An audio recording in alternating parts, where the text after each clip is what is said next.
Just different.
What's up, champ? What it do, George? Martin Bell? Adam Ali? What it do, Rago? We in the building. Oh, it's fight night, baby. It's going down tonight. And if everything goes smooth like it's supposed to, you will have live commentary for the first time with your boy DT3 tonight with Lomachenko and Teofimo Lopez. You feel me? Let's get it. It's fight night, baby. Oh! Come on, time on in, baby. Oh! Salute to the chat. NBBC. What to do with the phone?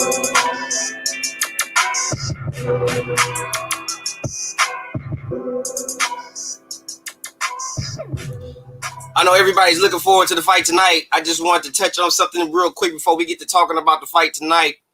Based on this title, man, is Deontay Wilder is a pawn. And I'm here to tell y'all why I believe that Mr. Deontay Wilder is a pawn. I'm here to tell y'all this right here, right now, right? Okay? Look. As a boxer, you speak for yourself. And I have the same issue with Gervonta Tank Davis with Floyd Mayweather. Is that a lot of these fighters that should be speaking for themselves ain't speaking for themselves. Like even Gervonta Tank Davis said in All Access, he was like he wasn't trying to show some particular footage because he said in front of Floyd on camera, I'm not trying to make this about you. What's up, Queen Lisa? Thank you, Lisa. Thank you. So even Gervonta Tank Davis knows that Floyd Mayweather has a tendency to make certain situations about him that's not about him. And I have an issue with that with Tank Davis. And I think Tank Davis eventually is going to mature into a place where he's going to be like, you know what? You trying to take some off my shine. And I'm telling you right here, right now, Floyd Money Mayweather is trying to take your shine. He wants to take your shine. How is he going to say he wants to put you in a better position than he was in, but at the same time, he never let you talk? We don't even know who you are, Tank. We don't know who you are, bro. We don't know how you speak. We don't know how you articulate yourself. It doesn't matter that you have a street mentality or you have a street type of vocabulary. That's okay. You're not a politician. You're not running for office. You're a boxer. We want to see you for you. Shit, we see the dumbass Charlotte brothers say all the dumb foolery, tomfoolery, coonery. They say all the goddamn time. We don't judge them. We call them kings for their lack of articulation in a lot of situations. But yet and still, we want to put Tank down for his lack of articulation in certain situations. I don't feel that Floyd Mayweather or even a Shelly bitch-ass Finkel should be coming forth to always speak for a particular fighter. Let these fighters speak for themselves. Because for Shelly Finkel to come forth after what Bob Arum said pertaining to the Deontay Wilder Tyson Fury fight, for Shelly Finkel to come forth in an article and state that They want the fight. Wilder wants the fight. Wilder is ready for the fight. Wilder still wants to make the fight happen in December. He still wants to do a fight this year, blah, blah, blah, blah, blah. Fuck what you talking about, Shelly. Fuck what you talking about. Because what you talking is bullshit. Because if Wilder wanted to fight Fury, we be hearing from Wilder, not your old white bitch ass. Don't nobody want to hear from Shelly fucking Finkel. We want to hear from Wilder. Because for all we know, you going to say what's politically correct. We want to hear from Wilder. Fuck Shelly Finkel. Fuck any of Wilder's handlers. We want to hear from Wilder. Fuck Finkel. Fuck Leonard. Fuck all of them. We want to hear from Wilder. Not no goddamn representative like the motherfucker running for office. No. Wilder, bring your whole ass to the forefront like you did when you said your king will rise from the motherfucking ashes and your punk ass is still laying in the goddamn ashes. When the fuck is you gonna rise from these goddamn ashes and speak to the folk? When you gonna do it? When? When? Yeah, Martin. Shelly might say Wilder's a prospect. He's still a baby. He's not ready to fight Fury right now.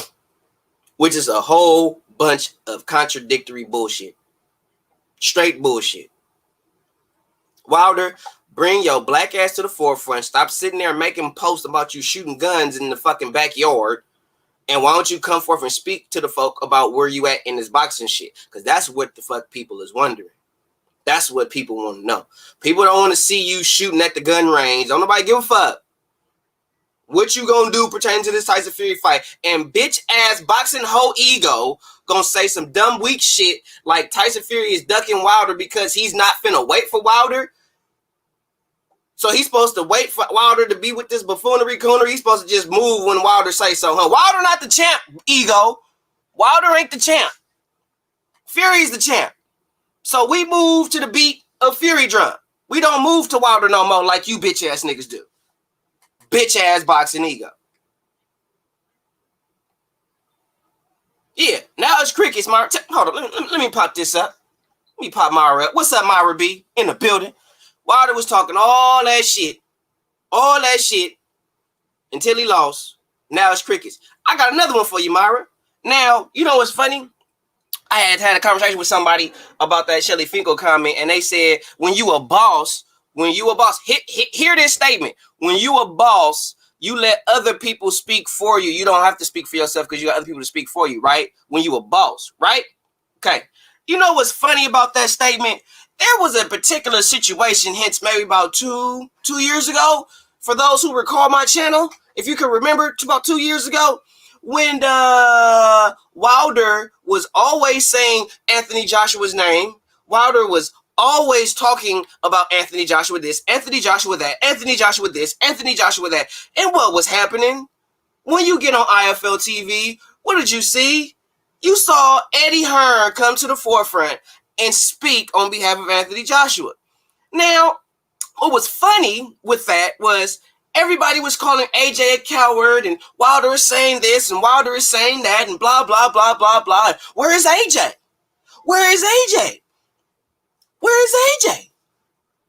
AJ letting Eddie Hearn speak for him, and AJ need to come to the forefront and speak for himself. He got Wilder calling him out. Now he got Fury calling him out. He got all these fighters calling him out, and he ain't coming to speak for the forefront. He a bitch because he let Eddie Hearn speak for him. But when Shelly Finkel is doing the same exact shit, y'all don't have that same energy. Fuck you, Wilder fans. Because now Wilder's a boss because Shelly Finkel speaking for him. But when AJ was doing the same shit, oh, he's scared of Wilder now. He's scared of Wilder. He's scared to come to the forefront. But when Wilder is dipped off in the sunset, some fucking where, and you got everybody speaking for Wilder, when everybody right now, Wilder ain't saying shit. All you seeing is Shelly Finkel, and other people speaking for Wilder. We want to hear from Wilder just like you fucking bitch-ass Wilder fans wanted to hear from fucking AJ when Wilder kept calling him out. Where the fuck is Wilder? Where is the same fucking energy at?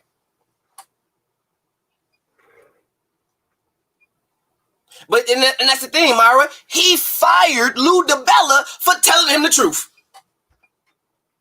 Not for doing some fraudulent shit on his name, not for playing him out of some money, not for fucking over his career, not for putting his life in danger, for telling him the truth. For telling the world the truth. Lou DiBella got fired for telling the fucking truth. What kind of bullshit is that, bro? What's up, Angel? Shout out to the UGC. What's up, Ben? That don't make no sense to me. It makes none whatsoever. You firing the only people that got your black in this boxing shit. Then you had a fight in Black History Month with Fury, you lost, and you gonna fire the only black person in your corner?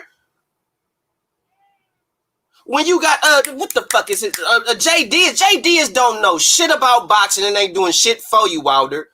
You can't sit up there and say you want to be all pro-black, and all your team is white. How the fuck you sitting there talking about pro-black, and everybody in your camp is white? And the only people that's black in your camp don't tell you shit. Won't say nothing to you. They just, yes, sir. Yes, sir. Yes, sir, master. I said, what's I to do? What's is needed? I said, got you, sir. What you need, master? Nah, fuck that. That's bullshit. Wilder on some bullshit. What's up, JD? Lauren in the building. What's up, Greg? That don't make no damn sense, bro. Wilder is full of shit. Wilder get your tall, 6'7" lanky hoe punk bitch ass out of boxing. Because if you don't take this Tyson Fury fight, you ain't finna get no fight. You are such a punk bitch ass nigga as a boxer. You ain't finna fight nobody. You not gonna fight nobody. You not a real fighter in this boxing shit. You not. Why would you sit there and say all that bullshit that you said about, yo, King will rise from the ashes, you finna do all of this shit just to not take the fight? Fury, you pushed the fight back twice. Not once, twice. When COVID happened, you pushed the fight back. You said it was gonna be in December. So everybody was thinking the fight was gonna be in December. Everybody. And then now we getting real close to December. Now all of a sudden, this fight just is looking like it's not finna happen. The closer we getting to the time it's supposed to happen. Now all of a sudden, what's up, D Hodges? All of a sudden, Wilder's talking about, I want to fight when we got the gate. Bro, you knew you ain't had the gate once they announced that COVID was happening. Once they did the whole little bubble bullshit, you knew the fight wasn't gonna have fans. You knew that shit. You knew probably about 4-5 months ago that the fight wasn't going to have fans.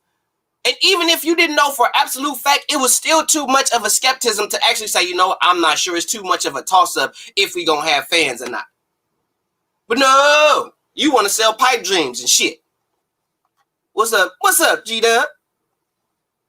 Let me get back to my girl question. She be asking some nice, lovely questions. Hold on, let me get back to my girl, Myra B. Real quick. They believe in Glovegate, but JD, his punk ass, was the one in the dressing room, but he fired Mark Breland. Yeah. JD was the one in the back dressing room looking at Tyson Fury wrap his hands. It wasn't Mark Breland. It was JD and Marcelo Suleiman. The CEO of the WBC was back there when Tyson Fury was getting his hands wrapped, along with JD. But yet and still, JD is the motherfucker that still keeps his job. And Mark Breland, he loses his job. What stories I'm making up, Robert? What stories am I making up? Please address the stories that are being made up. Because it's obvious you must be a Wilder fan. So speak on behalf of your king, please. Don't nobody got time for this tomfoolery coonery. I had my coffee this morning.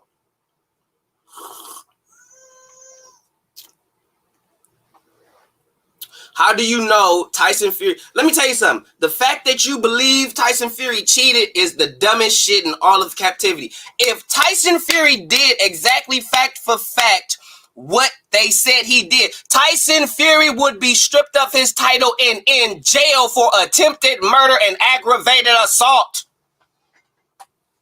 They sued Alexander Povetkin for testing dirty, and they didn't even fight Povetkin.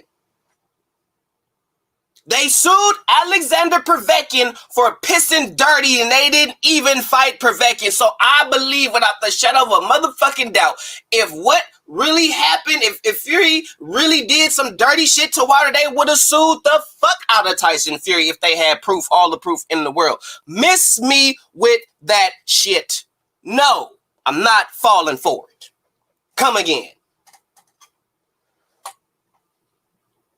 UK are not cheaters, bro.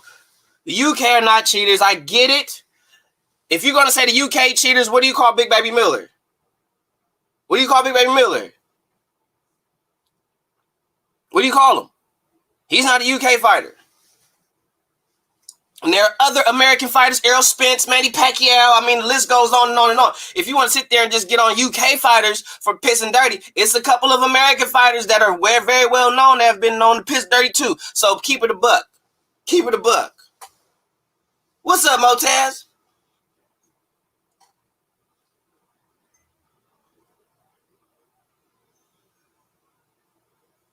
JD, you funny as hell. Yeah, it don't got no it just got creamer, baby. It just got creamer, my dog. That's it. It just got creamer. I like my coffee black with a little bit of cream, so I get that caramel feel. You feel me?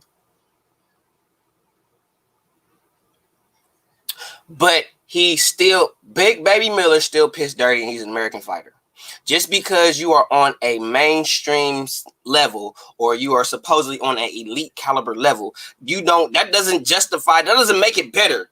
Oh, because he's a lower class fighter, he shouldn't be held to the same scrutiny as Tyson Fury or Deontay Wilder or Anthony Joshua. All fighters should be held to the same accountability no matter what. I don't care what level you on. If you're pissed dirty, you're fucking dirty. I don't care if you were the #1 pound for pound fighter or the bottom of the totem pole bummish dude with 100 fucking losses. If you caught on some dirty shit, fucking you're dirty. I don't care what level of the totem pole you're on.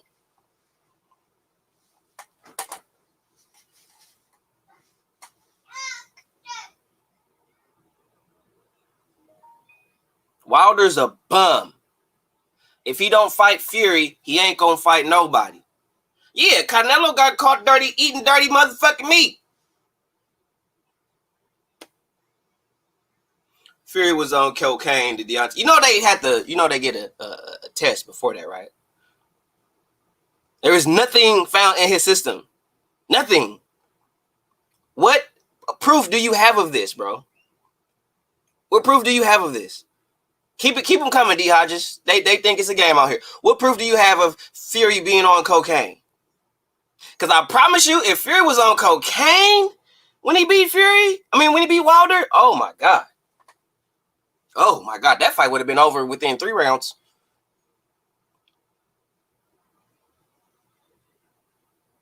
Yeah, man. For real. Let me put that up on the screen real quick. Yeah, man, we got to salute the Top Rank, man. Salute the Top Rank. Shout out to my boy Southpaw 82. We got to salute Top Rank for putting on a free, legit fight. And within, I think, in 2 more weeks, we have pretty much a bullshit pay-per-view with Tank Davis and Leo Santa Cruz. It's a bullshit pay-per-view. How we get Lomachenko, Teofimo for an undisputed lightweight champion of the world for free, and then we get this pretty much stepping stone fight with Tank Davis and Leo Santa Cruz. And we got to pay for that shit. And we all know Tank finna beat the fuck out of Leo Santa Cruz. That don't mean Leo ain't gonna make a fight of it. That don't mean Leo not gonna make a fight of it. Let me be clear. I don't want nobody to think, especially my Mexican fans and my Mexican supporters. I don't want none of y'all to think that I just think that Tank Davis is gonna go in there and just wash his ass. No, I think that Leo is gonna make a decent fight of it, but I just think Tank is going to be too much because I feel like if Leo Santa Cruz had an issue dealing with Carl Frampton's power, Tank Davis hits 10 times harder than Carl Frampton. And if Carl Frampton gave you problems with his power, I just don't see you getting by Tank. You had to fight Carl Frampton twice just to get a good feel for him, just to know how to deal with him. Tank is not Carl Frampton. To me, Tank is more technically sound and more skillful, and he has more attributes than Carl Frampton. That don't mean Carl Frampton ain't good or he is not a proven fighter. But on the level or skill set of Tank, with the people Tank got around him, I have to go with Tank. If I were to see a fight between Carl Frampton and Tank, I'm gonna go with Tank. I'm just gonna go with Tank because I don't think Carl Frampton can stand up to Tank's punches, because Carl Frampton didn't really stand up to Leo Santa Cruz's punches very well either in the second fight. He wasn't walking through Leo Santa Cruz's punches. So if he's not walking through Leo Santa Cruz's punches, he for damn sure ain't finna walk through. Excuse me, he ain't finna walk through Tank Davis. Period. Yep.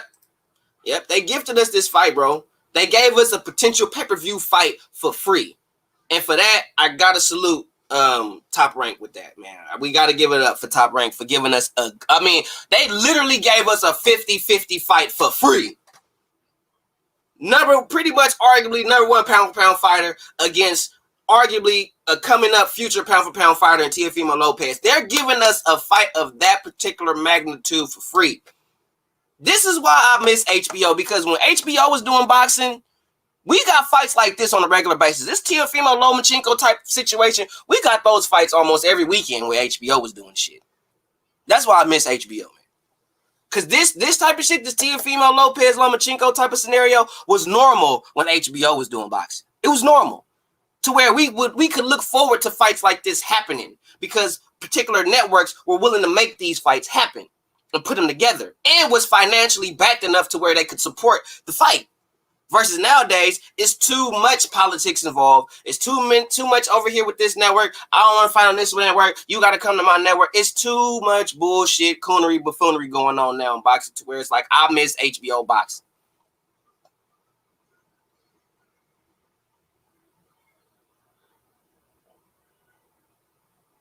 I'm not paying for the Leo Santa Cruz fight. I'm not paying for that shit.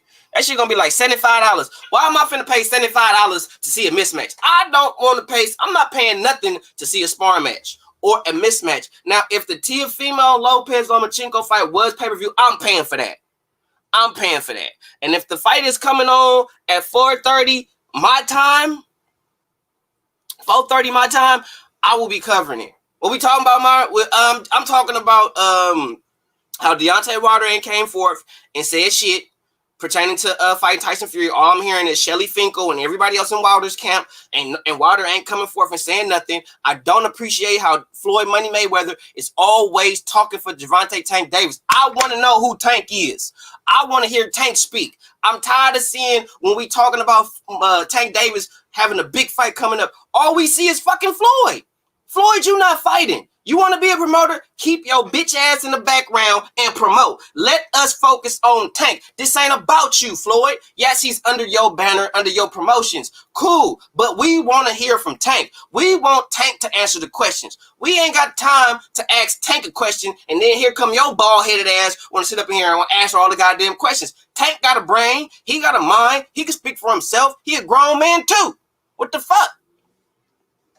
I'm so sick of you motherfuckers speaking for a whole grown-ass man that sit up there and blow smoke and mirrors up the fans' asses all the goddamn time. It's bullshit. I don't want to hear from Shelly Finkel. I don't. At least with Tyson Fury, you when you hear from Bob Arum when it comes to a Tyson Fury situation, it's based on a Tyson Fury comment. It's not, we haven't heard from Fury. What is your take on this, Bob? Oh, Fury wants to fight. Fury wants to do this. What's up, David A? He wants to do this. He wants to do that. But we don't hear nothing from Fury. That's bullshit. This is the polar opposite. Fury doing all this talking. He want Wilder. He want this. Blah, blah, blah, blah, blah, blah, blah, blah, blah. And then they like, hey, Wilder, what's up? He's like, hey, talk to Shelly. Shelly know. So they go talk to Shelly.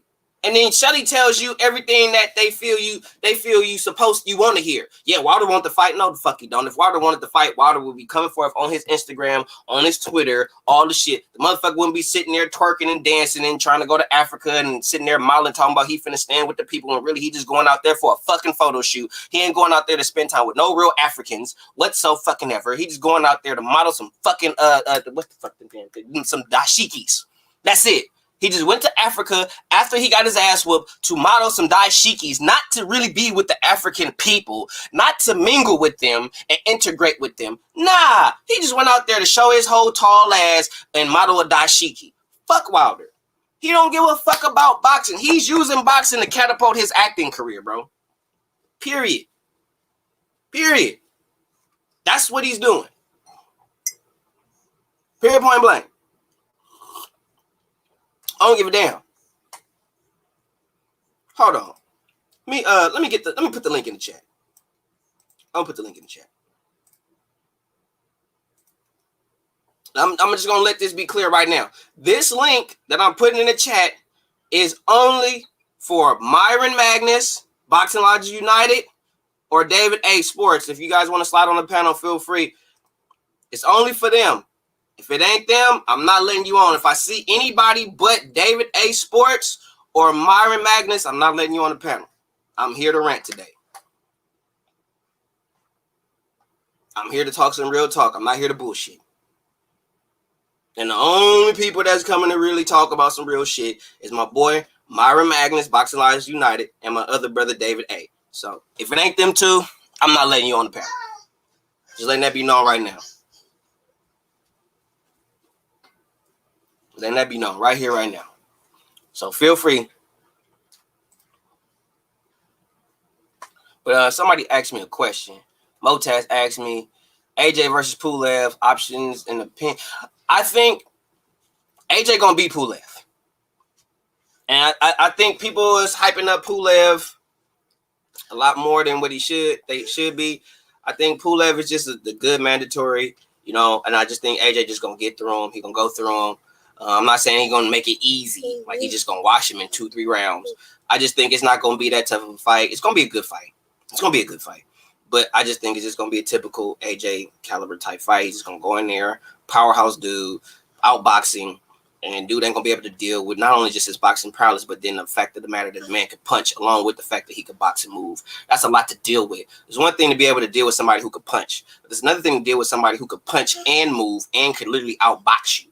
And I literally don't see Pulev having any of the tools or the tangibles to deal with that. Okay, Myron. Take your time. Take your time. So I think I'm going with AJ, but I think Pulev is going to make a fight of it. I just think Pulev is going to have an issue dealing with AJ's jab, because it's not just something that's flickering in your face. It's a thudding jab. It's something that you got to respect. AJ don't throw a jab like a flickering thing. He throws a jab like an actual punch, like you're supposed to. So I think when Pulev has to deal with that on a regular, repetitious basis, it's going to pose a problem. And then once AJ gets Pulev focused on the jab, because, you know, AJ jabs multiple levels. He jabs to the head and he jabs to the body. So once he gets him on the jabbing front, when he starts fighting the jab, then he's going to start setting him up for other punches, body punches, overhands, all kinds of stuff. So I think he's just going to put on the boxing clinic on Pulev. I really do. I think Pulev is just going to come in there and try to be like the bull, just boom, boom, boom. And I think AJ, in his next few fights, he got to be the matador. I don't think he should focus on being the bull, because everybody wants to be the bull towards AJ. Everybody wants to say, if I hit him, he going down, because of the Ruiz situation. So everybody in the heavyweight division, and from what I'm seeing, got in their minds that if I hit AJ, he's going down. He don't got no chin. Like, a lot of these heavyweights are believing the hype with AJ. So they just going in there thinking if I hit him, he's going down, it's over. Not realizing that AJ can punch too, motherfucker. So I got AJ.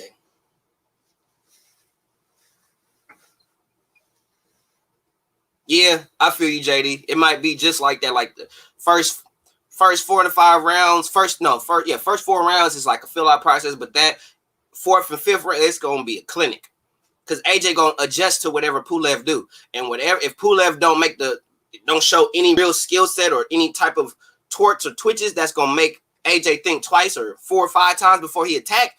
Man, Pulev don't got nothing. He don't have no tangibles. He got decent skills, but he don't have nothing special that's going to really separate the two. That's really going to pull him from AJ as far as winning the fight is concerned. So I just think AJ is too technically sound. He got too much pop.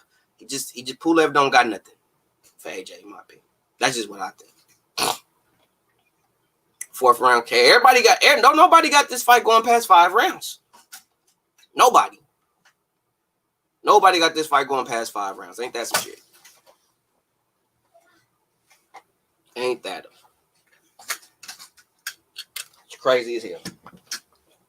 But I think Usyk is a more interesting fight. But can Usyk handle the punching pop of heavyweights? He's a cruiserweight. Okay? His first heavyweight fight, he was getting knocked around. And I don't mean like abusively, but when dude was hitting him, you saw Usyk move. Now, and if that's against a lower class heavyweight, what you think a higher class heavyweight is going to do to Alexander Usyk? That's why I'm picking Chisora to beat Usyk. I'm picking Chisora to beat Usyk, period. Because I don't believe that Usyk will be able to deal with the power of a heavyweight, and a fighter like Derek Chisora, who will stay in your chest and always in the fucking phone booth the whole fight, he's going to give you problems. He's going to give you problems. Chisora is not there to box you. He's not there to box. I don't care how much boxing training he got. Chisora ain't there to box you. He's there to beat the fuck out you. He's there to whoop your ass. He's not trying to, he don't want it to be pretty and nice and all that. He gave Tyson Fury problems. Ask Tyson Fury about Derek Chisora and see what the fuck he tell you. See what he tell you. I promise you it ain't, and you're not finna just steamroll through Derek War Chisora. It's not going to happen. It's not. People keep underestimating him. Why? Because he got losses. Tell him, Myra. Tell him. He be in real fights. He just so happened to wear gloves. Like what you see with Chisora is what you probably will see on the street, except you ain't gonna see no elbows or no knees or no real headbutts, no purposely headbutts, I would say. But Derek Chisora is a savage, bro. He a savage. He's a savage, bro. And I'm not finna sit there and be like, oh yeah, Usyk gonna watch Derek Chisora. It's like, man, y'all tripping. Don't get me wrong. I am very entertained by the two going back and forth. Dadak. Like, I'm very entertained by that. But I don't see Usyk really doing nothing. I really don't.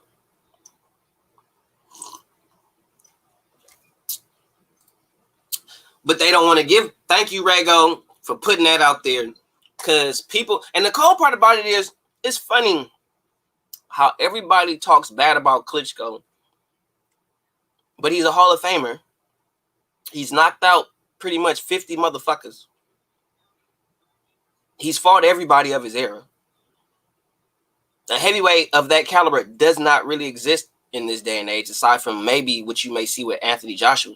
But there is not a real heavyweight that has really done what Klitschko has done. It's not. But yet and still, we hate on Klitschko because he didn't have the best chin. We hate on Klitschko because we don't think he had the best skill set. But the motherfucker won. Wilder had the shittiest skill set of all, and we give this man more praise than a motherfucker. But Klitschko, who is proven, fought everybody. Everybody. Win, lose, draw. Got over, 50 KOs. Fought real top opposition, and he gets no praise. And thank you, man, Rako, you be in my fucking head. Even Vitaly, bro. If Vitaly wasn't cut the way he was cut, he'd have whooped Lewis. Lewis was losing. The only reason why Lewis got off on that fight was because of the cut on Vitaly. If Vitaly wasn't cut the way he was cut, Lewis would have been washed. Washed. We'd be talking about Vitaly. We wouldn't be talking about Waldemir. And I'm so sick of people shitting on the Klitschkos. And I'm not a Klitschko fan by no means. But goddamn it, if you're going to hype up this one trick pony, Deontay, the Bronze Pippin Wilder, then you can hype up fucking the Klitschko brothers. Because they actually fought everybody. And won belts. And defended. They actually did shit. But you want to hype up Wilder because he defended his belt 10 times against who? Compare Wilder's title defenses to every heavyweight of all time and their title defenses and where those particular fighters was in their career. I promise you Wilder will be at the bottom of the fucking list because he didn't defend his belt. The biggest top opponent Wilder defended his belt against was Tyson Fury.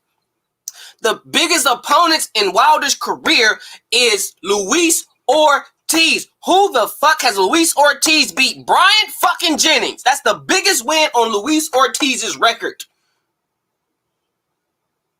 So you don't have no real signature win. The real signature win you could have had would have been Tyson Fury, who beat a Waldemar Klitschko, which you ducked because your manager said you was a fucking baby at 33 fights and a world champion, but yet you want to talk shit about Anthony Joshua 22 fights in and a unified champ?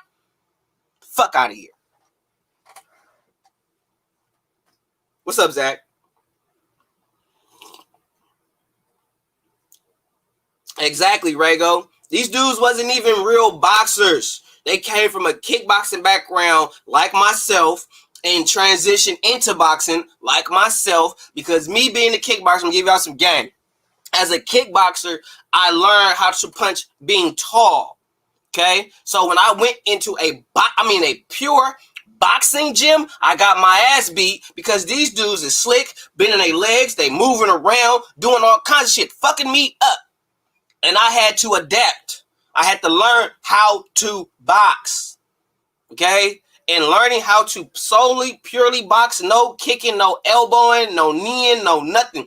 Just solely box. Solely box.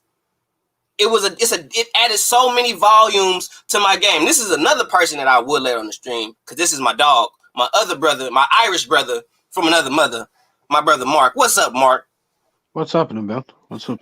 Nothing much. I'm just speaking up on fighters not speaking up for themselves, hence a Deontay Wilder and even a Gervonta Tank Davis with a Floyd Money Mayweather, and these guys are not speaking to the public. They got their representatives speaking for them, and then at the same time, they said how when AJ was doing it, he was hiding, he was ducking, and all these things, and now Wilder is doing the same things that AJ was doing 2 years ago. Now it's all fine and dandy when it's Wilder. It wasn't cool when it was AJ. Mm-hmm. And I don't agree with that. I don't feel that. And I feel like if Wilder is talking about he will rise from the ashes and he's going to do this and he's going to come back and he's going to fight, and then Shelly Finkel saying they're going to fight in December, but there's nothing to show that the fight is going to happen. There's nothing to show that Wilder is finna fight Fury. Nothing, unless you know something I don't. I do know something. From what I know, from what I've heard from a very reliable inside source, what they're claiming is that Wilder has a very bad shoulder injury and he's going to be out for up to 2 years. Okay, so my thing is this. After the fight happened, it was, I heard it was his hand, and then all of a sudden they said he had some sense of a dent in his head or some shit like that. So where are all these injuries coming from? Because and then he had another bicep injury, and now it's shoulder. So yeah. So my thing is where are all these injuries coming from, and what are you doing to sustain these injuries? Because no reports came forth after the fight in February that he was injured to this degree. Now all of a sudden, the closer we get into the fight possibly happening, now all of a sudden it's this injury. He's going to be out for 2 years, and it's going to be this, and it's going to be that, and it's like, wait a minute, these injuries can't be new. Like, you didn't just injure your shoulder, you didn't just do that. Like, what the fuck are you doing when you know you have a rematch fight coming up? Why would you be doing anything to jeopardize that? I have no idea. So that I don't understand that, and I don't receive that. This makes no sense. I saw on a report that Shelly Finkel is saying that they want gate. They want the money from the gate, meaning the audience and the crowd and shit. And that's why they're not really pushing the fight, because they're not getting nothing at the gate. And I feel Shelly Finkel's a bloodsuck comparison. And Wilder wants out of this sport now. He's made enough money. He wants out. Shelly Finkel want to make money off that man's back. So you think it's more in it for Shelly Finkel and the PBC side than it is for Wilder? Yeah, what's in it for Wilder? This man, in his last few fights, he's made over $50 million. He's happy as can be. He's made enough money. He don't want to. He don't. Did you see the beating he took in that ring? Yes, sir. Yes, sir. I paid for it. Would you want to do that again? Oh no. Especially when you've got everything you've already got. No, you can walk off. Well, what would that say about Wilder if we never see him fight again? If that's the last... Well, fans will have their own perceptions, right? They'll be like, oh, he just had a bum at the month club, or, oh, blah, blah, blah, he didn't fight this guy, blah, blah, blah. But at the end of the day, like, does Wilder give a shit? No. There you go. No. He made his money and he made his bones, and he probably gonna get out the game. Which is probably more likely what he's gonna do. So tonight, you covering it tonight? You doing live commentary tonight?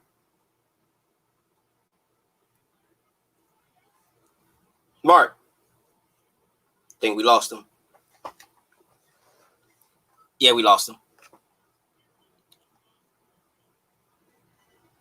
No doubt I respect where the heavyweight division has risen from. But the thing is, I want to know where it's going. Where is the heavyweight division going?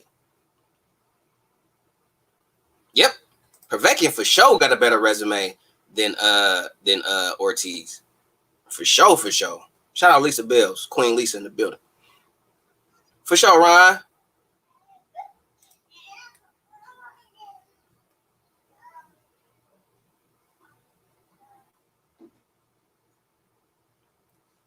But AJ has fought more top 10, bro. That's facts. Who has fought more? I wouldn't even say top 10. Who has fought more top 20 opponents? Deontay Wilder or Anthony Joshua? Just being real with it. Who has fought more? I got you, Jess. I see you. I'm going to get to you in a minute. Who has fought more top 10 opposition? Deontay Wilder or Anthony Joshua? Who has fought more top 10 competition or top 20? What's up, dudes? Bring your black ass up here, man. If you got some time, man, bring your black ass on. Bring your black ass up in here. Like yesterday. If you got some time, bring your black ass on in here, dudes. That's Black Jesus. Reaper gang.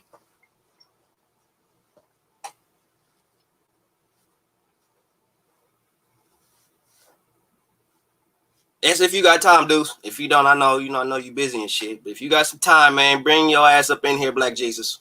Reaper gang. I'm still waiting to see, but who's gonna answer the question? I got 2 answers. No, 3. I got 1 AJ, 2 AJ, 3 AJ, 4 AJ. Enough said.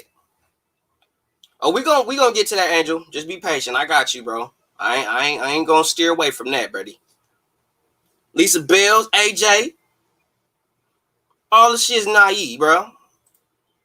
What's up with my nigga dudes, bro?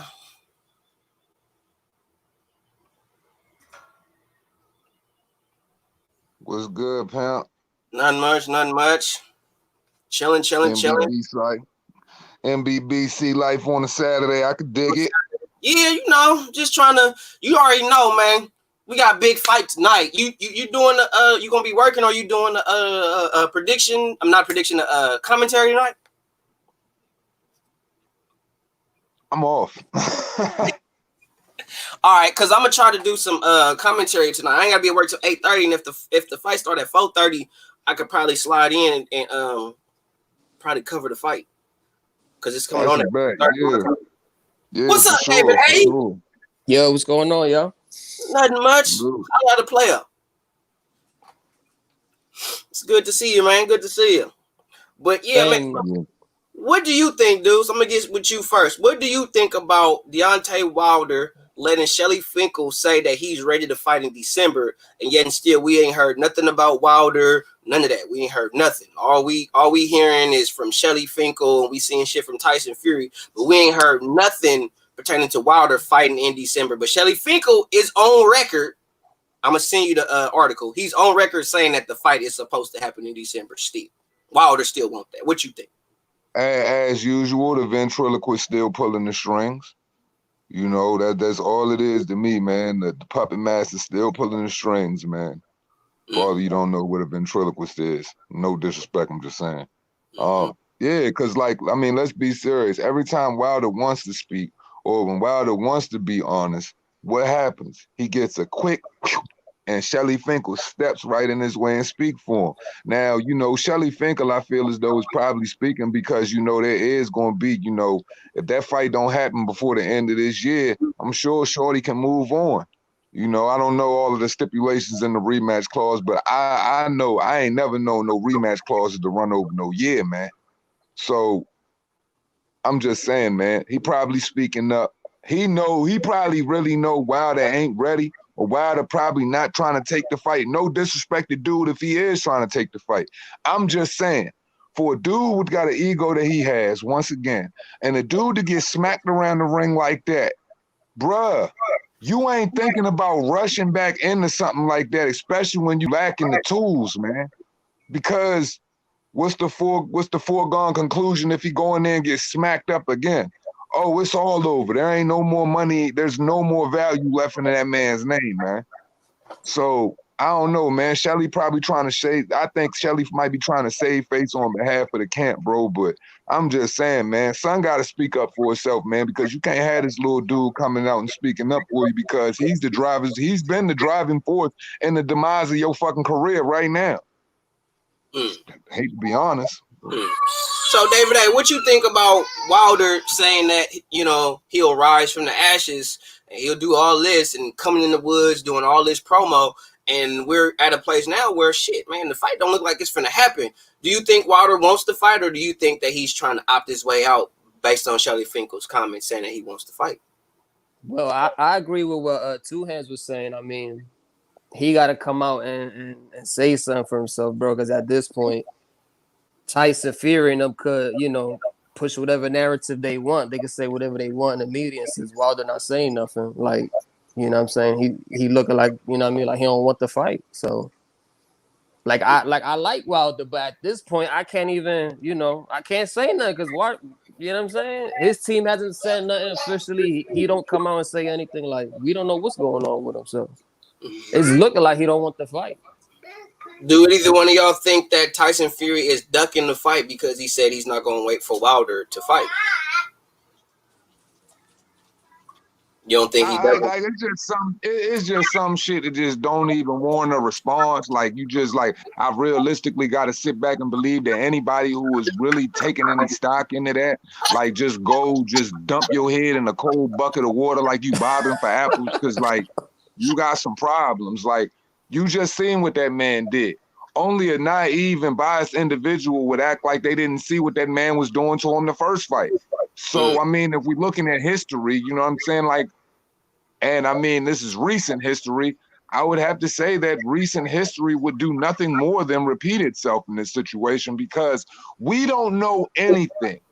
We know nothing about what Wilder has been doing. We know nothing what Wilder feels about the fight. We know nothing about what Wilder feels about this situation at all. So we can't gauge how he's been training, who he's training with. All we know is Mark Breland is no longer with the camp. For me, that's a red flag. So we don't know anything about it. He got rid of Mark Breland from Malik Scott. A man he beat. You took a yes, right? Wow. So, all right. So, what y'all think? What you think, David A., about Floyd Money Mayweather? Hopefully, I don't know if y'all saw Total Access with Tank Davis and Leo Santa Cruz, but I recently saw it, and from what I saw, it's typical Floyd Mayweather-esque.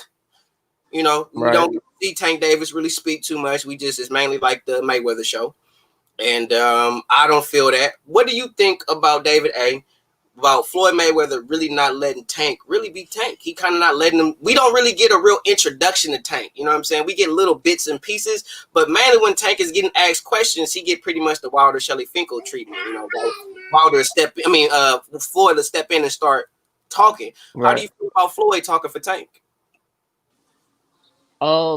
As far as Floyd go, right? Well, Tank, he look like a quiet dude, bro. He don't look like, you know, he really says much. So from Floyd, and I guess he's just getting in to speak for him, like trying to sell whatever fight he's about to be in. Because if you let, you know, in my opinion, if you just let Tank talk, he really not gonna say much, because that's just not who he is. So Floyd is just looking at it like, all right, this is my best fighter. I gotta talk for him. I gotta sell, you know what I'm saying, whatever fight he's in, because Tank really don't say much. So, and like, who really think Leo got a chance against Tank, bro? Like, this is a mismatch, bro. Like, nobody, I don't think Leo's gonna win, but you see all in the shows, they try and sell it to the public so people can think, you know, like, boy actually got a chance. But, you know, the way I look at it is like Floyd is just, you know, trying to sell the fight to people, because, you know, Tank really don't say much. He look like a quiet dude. and that's just what it is. What you think, Deuce? What you think about Floyd talking for Tank? I think that Floyd speaking for Tank earlier in his career, I think Floyd was honestly and truly speaking for, okay, this is a young guy in a gangster's paradise, man.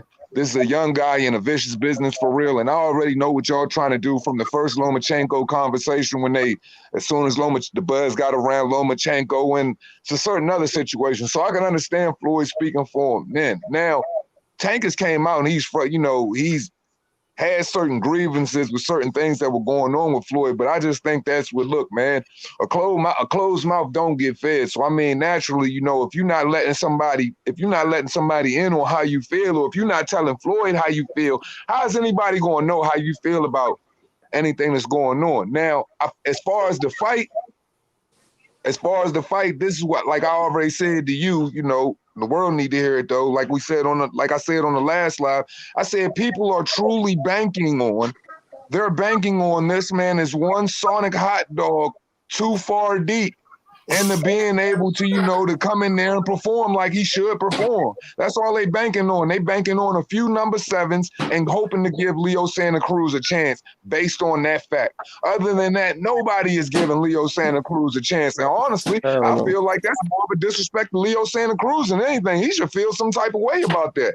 Because that's the only chance that anybody's giving. They hoping that this kid is going to look how he looked against Gamboa, be winded, and not be able to respond in this match and rise to the occasion like he's supposed to, and basically Tank will just be able to just walk away with a win based off of his misfortunes. Other than that, I just feel like, like Dave was saying, like, man, Tank isn't a dude that speaks up for himself, and a lot of people, like, we got to be realistic about things too, man. Like, he ain't the sharpest tool in the shed either, man. Yeah. Tank ain't the sharpest tool in the shed, so in a lot of situations, there might be conversations that he can't have for himself. But at the same time, you do have a way of vocalizing yourself, or somebody who's close to you that might have your best interest in mind, they'll have a way of vocalizing themselves for you or being able to speak up for you. Somebody needs to speak up for you, bro, if you can't speak up for yourself, because Tank got a lot going on with him, man, and honestly, I really don't know how to gauge it for real. I think he needs to come out here on when's the fight? On the 24th? Halloween. Halloween. He needs to go out here and he just needs to perform at an exception. He needs to perform in an exceptional fashion. He needs to go out there and he needs to knock him out cold. Do it early. Because if he does anything less than a spectacular knockout, oh my God, it's going to look real bad for him. And you're going to need a Floyd Mayweather to come out and save face for you. So be careful about the bridges you burn, man. So I think Floyd, at the end of the day, he got his best interest at heart, though. Yeah, I do too. I just think Floyd he just talk a little too. I just don't like when every time I ask Tank about it always come right back to Floyd. It always seems, for some reason it come right back to Floyd. I just wasn't feeling that. But it was something I also noticed, like I said, I don't know if y'all heard me when I say this, and I'm going to touch on it. I'm going to move on to the female fight tonight. It was something that we all noticed, that when Wilder was calling out Anthony Joshua two years ago, and we saw Eddie Hearn kept coming to the forefront speaking for Anthony Joshua, everybody was like, well, where's AJ? Where's AJ? Why isn't AJ talking? And why isn't AJ coming forth from him? He's scared of Wilder. He's ducking Wilder. And now that Wilder isn't talking, and Shelly Finkel and everybody else is speaking for Wilder, now they're flipping the narrative, saying that that's what a boss do. A boss is he let other people speak for them. And Wilder came forth himself and said that he wants to take this fight. He's going to rise from the ashes and all that. And all we've been hearing is from everybody else but Wilder. And yet still all these different injuries coming out from the bicep to the dent in the head. And now we're hearing he got a shoulder injury that he may be out 2 years for. Where's all these injuries coming from? And we didn't hear about these injuries post the fight, and then leading up to the fight, he's been getting more injured as the fight is being closer. So what the fuck is Wilder really doing? What is he really doing? Man, to be sustaining all these injuries. I think the dude, I think the guy was a nervous wreck before the fight, and then I think after the reality of the fight, Like, I just think that, dude was really a broken product. But like I said, man, when you are that egotistical, man, he spurred it out the next day on Instagram Live, or that night he did whatever he did, talking about all of that crazy stuff he was saying, and then on that little Instagram Live, when he said all the rising from the ashes stuff you were saying, when he said that was the day after the fight. You know what I mean? So you're not really in your right mind. You're trying to save face right there. So I'm sure, hypothetically speaking, somebody got in his ear, was like, yo, that's not the best move. You just made yourself look worse. Don't say anything else. So he moved with that and ran with it. Now he probably really calculating his moves and thinking about what he's going to say. And he really don't know what to say right now. He really don't know what to do right now. I'm sure. And then remember, he did the one interview with, what is it, PBC Podcast, something like that? Mm-hmm. I believe it's called PBC Podcast. He did an interview with them, and he was just saying, there was so many things going on behind the scenes. You guys are going to be made privy to it in the future. My thing is, what are those things going on behind the scenes? And he said there's a lot of snakes in his grass. Now, who are these snakes? Like, I don't think this dude know who he can trust, really. And if Shelly's speaking up and he ain't speaking himself for real, who knows how much he trusts Shelly right now? Because in my mind, if I'm just a person, right, we all look at our missteps, and we all look at our misfortune, and we all, as human beings, we look at those business opportunities we could have had and we didn't necessarily take. When we looking at our bag right then, currently, we just like, damn, that might not have been the best move. You know what I'm saying? So he probably looking at that 120 million, like, or that 100 million, like, this wasn't the best move, man. Did Al and Shelly really set me up, though? Because I could have been way better off than what I am right now. Way better. Could you imagine if he'd have took that fight and lost? He'd have been $50 million richer. He'd have been a whole hell of a lot richer if he'd have took that. And sustaining a lot less punishment at the same time. But it is what it is. David A., what you think about Wilder moving forward? What do you think about him? What do you think he's going to fight again? Do you think he's done? What's your thoughts? No, I don't think he's done, but like Two Hands was saying, he's really going to calculate, his moves going forward right now. Like Two Hands said in the first fight with Fury that he thought he was a wreck. I don't think he was, because in the first fight he actually dropped Fury. Fury outboxed him in the beginning, and then he dropped him. So coming into the second fight, I think he had a little bit of confidence. That's when Fury beat the shit out of him and just fucked his whole world up. So like you were saying, he's coming out with all these injuries and stuff. Like, I don't know where they coming from, because he not saying nothing. And then when they interview him, he started talking about, like Two Hands was saying, he got snakes in the grass and shit. And he was going to say what's going on in due time. When the time was right, he was going to say something. But to this day, he haven't said nothing. So nobody know what's going on with Bull. So nobody know what he think about going forward, where these injuries coming from. Nobody know nothing, because he not saying nothing. So Fury could come out and say whatever he want. He's scared. He don't want to fight me, whatever. And if you're not saying that for yourself, what you want the people to believe? So that's nobody know what's going on right now. Mm-hmm. All right, we're gonna move on to tonight, and I see D Jefferson, Speaking My Sports Talk, is in the building. D Jeff, that link is for you, because the next topic is tonight, baby. Teofimo Lopez, Lomachenko. Mm-hmm. Let's give a shout out to Top Ranking Bob Arum for giving us the best free fight we could get versus paying for that $80 piece of shit Tank Davis, Leo Santa Cruz fight. I ain't paying for no goddamn sparring session, but I'm thankful that Top Rank let us get a 50-50 fight for free. Thank you, Top Rank. Appreciate you. Shout out to TR. Giving us a free fight. I appreciate you. God bless you. Because I would have gave y'all a cold $100 for that shit, man. Shout out to Top Rank.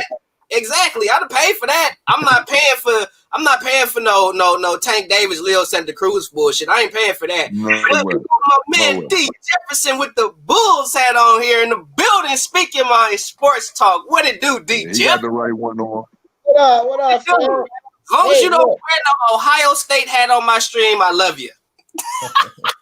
I feel you, dog. Hey, I can't even stay too long, dog, but I know I had to come in for this little piece. Yeah, man, just speak your piece, D. You go first, man. I'm gonna start it off by saying this. What I've been saying for quite a while now. Teofimo Lopez is gonna knock Lomachenko the fuck out 7th round. Now, it's gonna be a lot of slow singing and flower bringing tonight. The boy, we got the damn Lomachenko fans coming out the woodwork. I'm talking about they're gonna be butt hurt, feelings hurt, all kind of hurt. Cause my boy here, Teofimo, it's the motherfucking takeover, dog. I'm trying to tell you. It's going down, bro. I've been waiting for this fight. This fight is perfect timing because I gotta get ready to have a surgery soon. It's gonna be a whole lot of slow singing and flower bringing. Man, I'm telling you, this is it. You covering it tonight, D? You covering it? You doing live commentary tonight, right, D? Oh, for sure. For sure. Okay. All right, David. Hey, who you got tonight? Who you got tonight and why? I got Teofimo by knockout, bro. What round? Bang bang.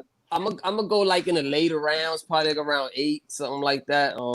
I think in the beginning, Lomachenko more experience and shit like that, and Teo haven't fought anybody with his skill yet. You know what I mean? Lomachenko elite ring IQ, foot speed, and everything. The way he uses angles and shit. I don't think Teofimo hasn't seen anybody like that, so it's gonna take him time to get used to it. But I think he's gonna end up clipping him. Lomachenko chin suspect. Everybody know that he's been dropped a couple times. So once this guy hit him, it's over. He gonna jump on him and it's over.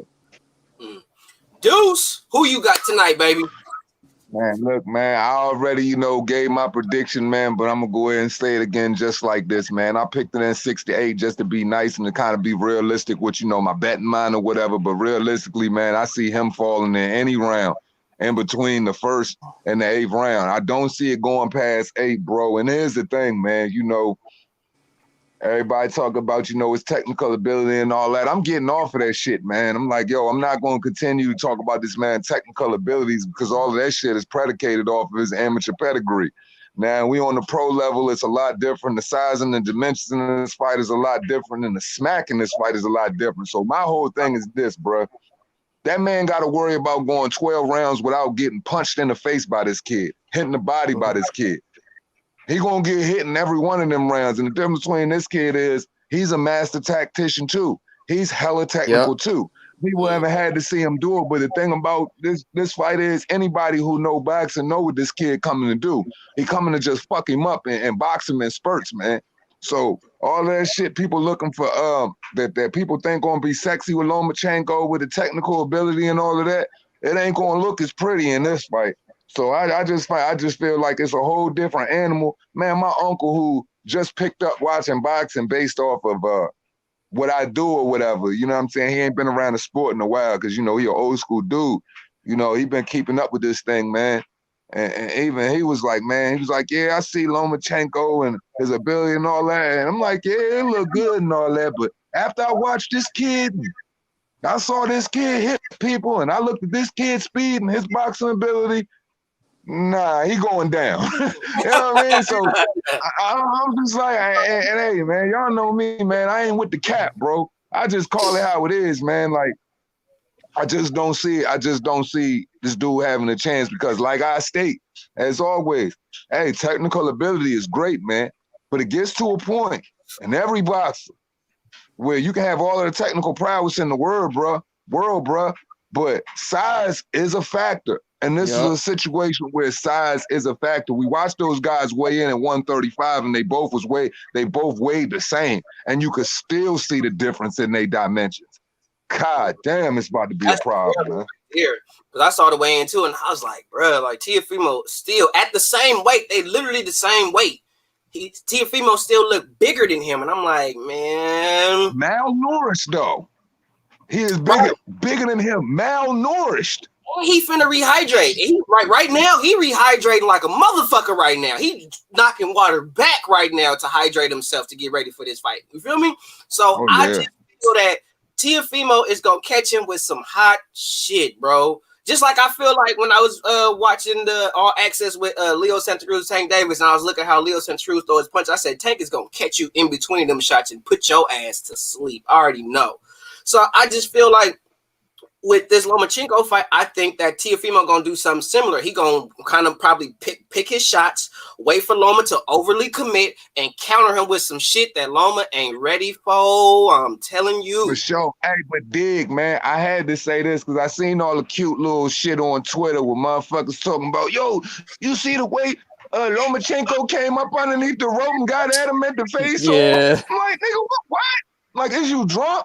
I'm like, what I saw was a nigga having to put a battery in his back. So he had to do some shit he don't normally do. Man, Loma ain't bucking at nobody like that. Loma ain't never bucked at nobody like that in his real life. And a lot of people that had some, you know what I'm saying, some spicy shit to say about Loma. So what difference is you got to do something to kind of make it believable, bruh. If you got to do that to hype yourself up, go ahead. It still ain't going to stop you from getting punched in your damn face and niggas shedding some hella crocodile tears, man. Yeah, because Tio won it. Let me say this too, bro. I just want to dispel a couple of fucking misnomers that I keep hearing everywhere. All right. First is this shit about Lomachenko making Teofimo quit. Here's my thing with that, man. He didn't even make Corolla quit. He stopped him, but he didn't make him quit. Okay? He stopped Linares. He didn't make him quit. Pedraza and freaking Luke Campbell. Don't sit here and tell me those dudes are more durable or better boxers than my dude Teofimo. And he did not make them quit. Where's all of this coming from? He gonna make like Teofimo's a heartless coward now. Like, he don't have heart. Like this kid don't have that drive to be the best. He's ahead of all the young guns in boxing, bro. This dude right now, you name me another young gun, right? Name me another young. I don't give a fuck if you talk about Virgil in his boots, Dubois, Tank, Ryan. You name me another young gun has gotten in the ring with somebody who can beat them. They not doing it. This dude is in the ring with somebody who can beat him, right? So where the fuck is this heart? This motherfucker gonna quit. Here goes another thing that I want to dispel. All of these freaking Loma fans. Teofimo ain't never seen nothing like Lomachenko. I agree with that. But Lomachenko ain't never felt a goddamn thing like he gonna feel from Teofimo Lopez. Let's get it right, man. Let's get it right. D, it's deeper than that. You should have said what I thought you was going to say. This nigga Loma ain't never seen nothing like Teofimo. Everybody keep talking about he like Teofimo going up against something different. No, he not. He going up against a little nigga. That's the only thing that's different. The only thing that's different. Well, Myra said that Teofimo crying on camera. We all saw she said that with Teofimo crying on camera, she thinks that he's mentally soft. What you guys think about Teofimo shedding a tear about him shedding a tear on his father being more like his trainer than his actual dad? Nigga, I shed the tears about my own damn daddy on camera. Do that make me soft too? Do that make me mentally weak? Look, man, real people with real life situations, man, they talk about real shit and real motherfuckers can relate to it, bruh. I can relate to somebody feeling that way about their father, especially when in the mix with them when it comes to sports, bro. Like, it's a lot of glamour and glitz and a whole lot of BS going with this lifestyle. This man just got a whole full-on wife, and his whole family was against that shit. That man was dealing with a whole lot that he put on his shoulders back in the Nagatani fight. That's why he came out there and performed the way he did, which I feel like was the best thing that ever happened to him. But at the end of the day, bro, like, people are taking too much stock in fear because you got to realize it's a lot of real niggas that cry when they angry and they want to hurt something.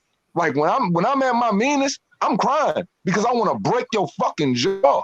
And I know I'll get locked the fuck up if I do it.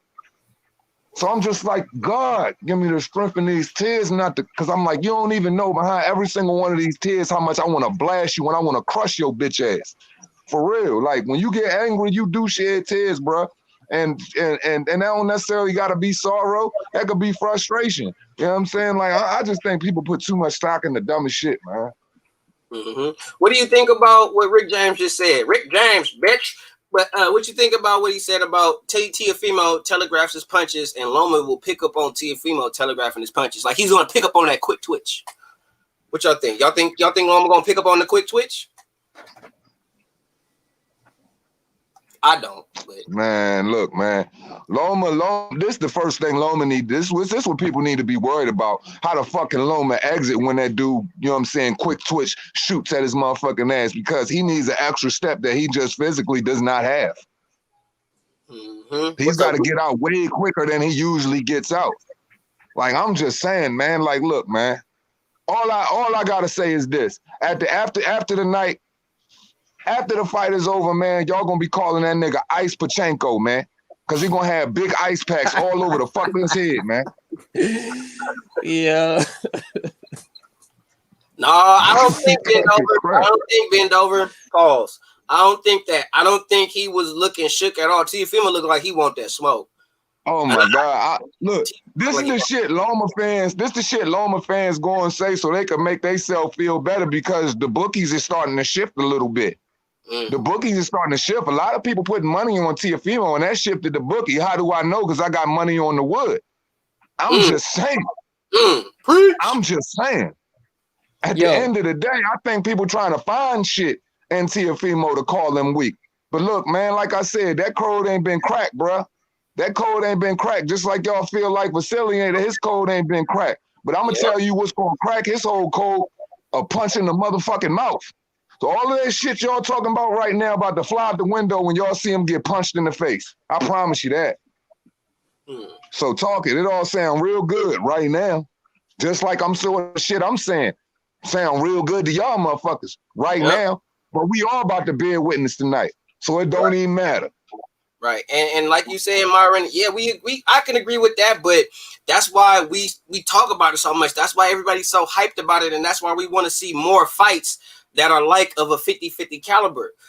That's what makes it so great. That's what's going to catapult the sport of boxing, is when we get more 50-50 fights. Yo, D, your mic is muted. Your mic is muted, D.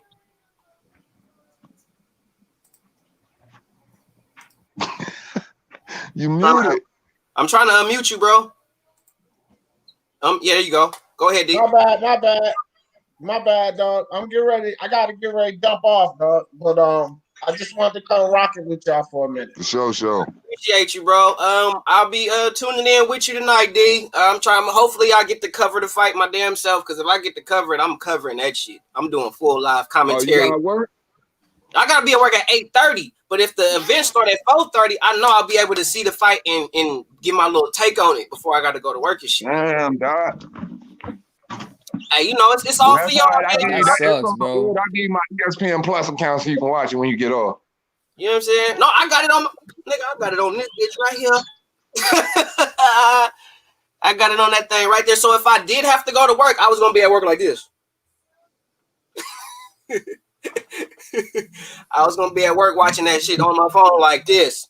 And then I was gonna make a video after the fight was over. So I already had a plan. Right. But when I saw that the event started at 4:30, I'm like, well, shit. Let me go and give y'all some live commentary. I haven't gave y'all that yet. Let me give y'all some live commentary. You know what I'm saying? So that's what I'm on. Hold up, Ben. What you say, Ben? You think Ryan Garcia would? Nah, bro. Ryan Garcia don't got no feet. He don't got no feet.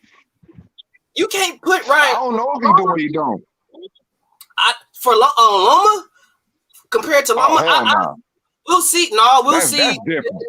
Luke Campbell fight, because Luke Campbell was able to keep up with Loma step for step. So we'll see how he performs with Luke Campbell, and then that'll give me a better understanding. But to be perfectly honest, Luke could move better than Ryan, I think. But I just don't have feet. But what was you gonna say, Deuce? I was going to say at this point, to be perfectly honest, you know what I'm saying? Like, I ain't never been high on Ryan, because if you look at his level of opposition and shit, the highest level of opposition he fought was at number 34. You know what I'm saying? Like, that's the highest level of opposition. And that was the Filipino cat. Now, if you see every single one of his fights and knowing he fighting bumps, it's quick twitch knockouts.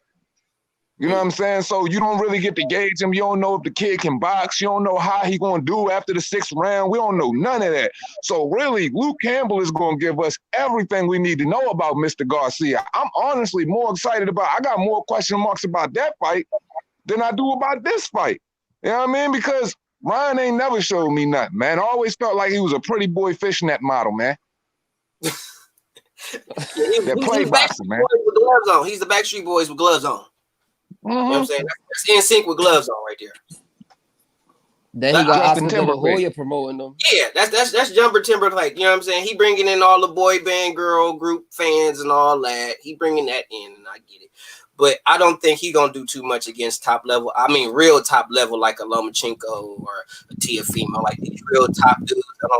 I don't see him doing that. They still trying to so-called promote a fight with him and Devin Haney, and I don't even think that fight gonna happen because Devin Haney finna move up to 140. Because I don't think Devin Haney gonna fight the winner of Lomachenko and Teofimo. I don't think he's going to do it. I bet you if Lomachenko washes Teofimo, he ain't gonna fight. He ain't gonna fight Loma. Teofimo washes Lomachenko, he's not gonna fight Teofimo. I promise you. He gonna get out of that shit quick. Who gonna get out what? You think Who he not gonna what? fight them or they not gonna fight him? I don't think Devin Haney gonna fight him. Oh, wow. Oh, you tripping. You Wow. tripping. I don't think he gonna fight him. You tripping. He won all that smoke. You can't say that Right. about the dude that did everything he could to get in that position. I don't think he gonna fight him. I just don't think he gonna fight him. Man, I like Teofimo. I love Teofimo. But at the end of the day, he the most skillful dude at 135 to me. You know what I Me mean? too. Regardless of who he ain't fought or whatever, you know what I'm saying? I just feel like people took advantage of what side of the street he on. You know what I mean? If you got to choose between the lesser of the two evils, if you Bob Arum, you going to go with your guy before you go with Eddie guy.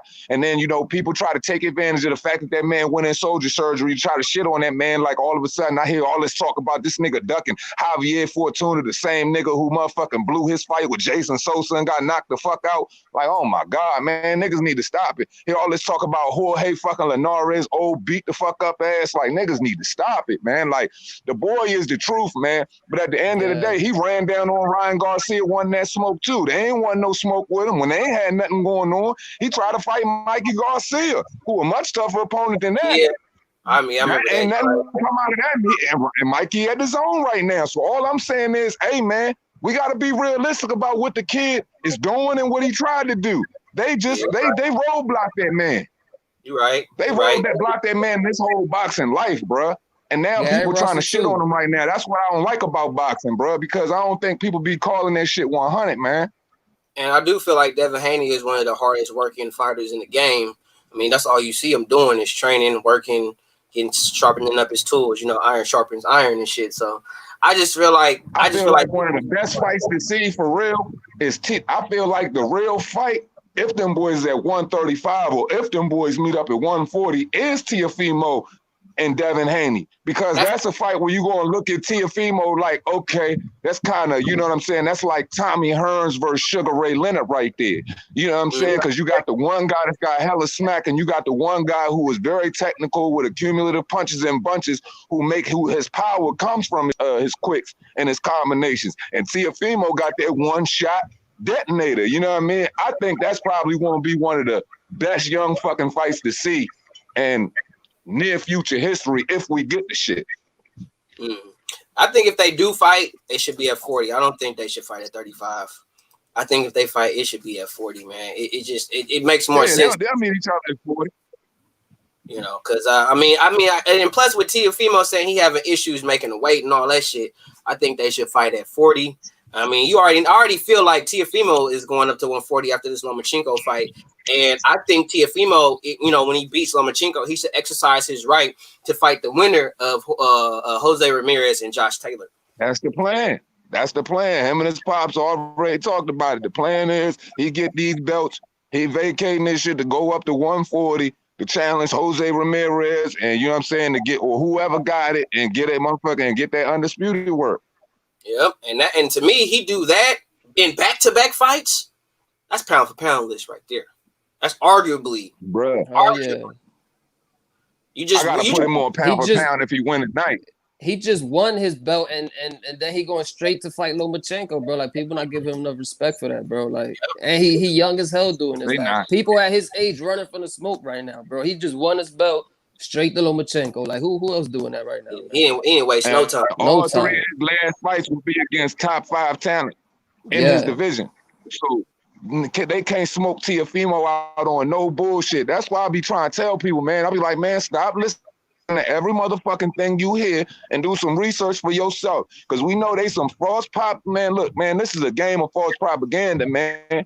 People got to you got to research for yourself, man, because motherfuckers going to serve you up lies, and it's all going to be bias-based, man. That's why, just like with Devin Haney, they try to do the shit with Teofimo. They try to do it with all of them. And all of that shit go around protection rings, man. Niggas trying to protect these dudes from these young boys for real. That motherfucking Bob Arum did everything he could to coddle motherfucking Lomachenko from them young detonating ass motherfucking lightweights around him, man. He been doing it for a long time, and now he know he can't. He got a dude that's in his promotional outfit, and him and his father is on his heels. He had to make that fight. If he didn't make that fight, he would have had to fight Devin Haney, or the whole world would have been like, what the fuck is going on? Teofimo ain't get it, Devin ain't get it, so clearly it's a protection plan around him. Go ahead, Dave. I was watching the weigh-in yesterday, right? And when Lomachenko went up under the thing, if you listen to the announcers, bro, they made it seem like Lomachenko was the one that went up under the thing to get into Teofimo face. So you could see the bias right there, bro, because Teofimo went up under his thing first, and he signaled to Lomachenko, like, come on, bro, so we could get the stare down going. That's when Lomachenko went up under and got in his face. But if you listen to the announcers, they was like, oh, you don't see Lomachenko, how he got up in Teofimo face. Like, that should be biased as hell, bro. Like, and if you listen to this shit, you think, oh, like, Loma is, was the one that initiated this shit, when it wasn't like that. Nah, because Loma got more promo through ESPN, just like Tyson Fury got hella promo through ESPN. Yeah. So the person that they backing up, commentary, when you see the ESPN shows, the sports centers and all that, the first takes and all that, they gonna hype up Loma, because Loma is the machine that's backed by. Tomorrow gonna be the same shit. Watch out the commentary. I mean, tonight the commentary gonna be one side like a punch. Loma with the jab. Loma did this. Loma this. It's going to look at his feet. Right. Oh my God, the way he moved. Like, at the end of the day, it's a false propaganda machine around that man. They try to erase that man loss off his record on national TV. On national television. So like they try to treat these dumbass. They try to treat boxing fans like they dumb. They basically saying boxing fans dumb as shit. I can erase the L and y'all niggas just gonna go for it. And y'all gonna use all y'all Salido excuses just to motherfucking back it. Because that's what they did. I showed what they did. And the cool part about it is his fans was like, yep, he didn't lose. Yep, you see, he undefeated. ESPN said he undefeated. It was quick to jump on. He got the O back. He got the O back. Like, really? Fuck out of here. When they do that? Fuck out of here with that shit. And Troy Graham said, boom, two hands. Where does Mikey Garcia fit in all of this? Not in a goddamn place, because he wants to fight at 147. He ducked that Lomachenko smoke. He ducked Teofimo smoke. He ducked talking about the conversation itself. If he was talking about the conversation itself, Mikey Garcia fit in because when he ran down on Ryan Garcia, whatever, Pops Haney and Devin Haney ran down on Ryan Garcia trying to make the fight with B-Hop and shit like that, and B-Hop was serving them all that cap and shit like that. They, you know what I'm saying, said to Ellie Seckback and all the reporters out there, fight hype and all them, they was like, you see, we cannot get no fights at 135. They was like, well, you can't get no fights. And he's like, you can't get no fights at 135. Who you want? We going up to 140. We want Mikey Garcia. And when they asked Mikey Garcia about that fight, Mike Garcia said, yeah, I could see that as it being a good fight or whatever. Like, nobody bucking at this kid right now, man. And I know why. I watch fights. I know why they not bucking at this kid. Because regardless of whatever motherfucking propaganda and little bitch boys that ain't really paying attention to what is going to say, that nigga's a hitter, man. He's a hitter. Do you think Mikey could do more? You think Mikey should have stayed at 35 and 40? And you think he could have did more 35 and 40 than what he's trying to do at 47? I think so. Yeah, he's too little for 147. Too little. And they thinking because he got that win over Jesse Vargas. You know, Jesse Vargas is his signature win. Jesse Vargas, come on, man. You know, and the crazy thing is, it must have been backwards day that week, or it must have been backwards week or something like that, because he should have fought Jesse Vargas before he fought Errol Spence. That's what I said. Like, why would you go your first fight at welterweight, full-fledged welterweight? You gonna go after the top dude? I get it, I feel you, but no. You know what I'm saying? I no. You should have fought somebody like Jesse Vargas first, get you a little tune-up, just see what it feels like, how you can adjust to the weight and all that.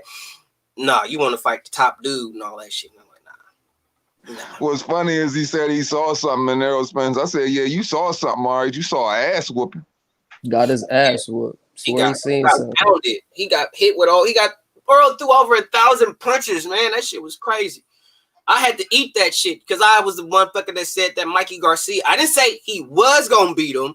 I said he could beat him, and because I said he had the potential to beat him, I received a whole bunch of shit for saying that Mikey Garcia has the potential to beat Errol Spence, which he does, but he didn't. He wasn't. He probably thought Spence was gonna come in and be aggressive, try and knock him out. He could probably counter him, and that was the opposite shit that happened. He stay on the outside, used his reach, and pepper his ass all night. Mm-hmm. He did exactly what he's supposed to do. He ain't playing the dumbass antic to the public, man. I'm like, man, I'm way longer than this dude. I'm way taller than this dude, man. I'm gonna just stay on the outside, pop this jab, and I'm just gonna work him. That's all he had to do. You can't counter him with them short ass arms, and Mikey too damn flat footed. And every time he went up in that dead zone, he backed out real quick and jumped back in that turtle. Boop, boop, boop. He jumped back in that turtle shell real quick. Real fast. Like, come on, man. They was criticizing Spence too, because I know y'all remember how they were saying, oh, he a one-trick pony, he can't box and shit. So he went up in there and said, all right, I'm gonna show y'all I can box. And he outboxed him. I feel you, Myra. Yeah, Mikey said he saw something in Errol. Still trying to figure out exactly what that was. I don't even know. He's still looking for it. He's still looking for it. He's still trying to look, Myra. He's still looking for it. Damn near a whole year. Drugs, man. Shit, it was too much Don Julio or something, man. Boy was tripping, man. I said, you really gonna go up there and mess with that man? And shout out to Don Julio, because that's what I'm sipping tonight for the fight. You feel me? That Don Julio. Yeah, man. I'm going with.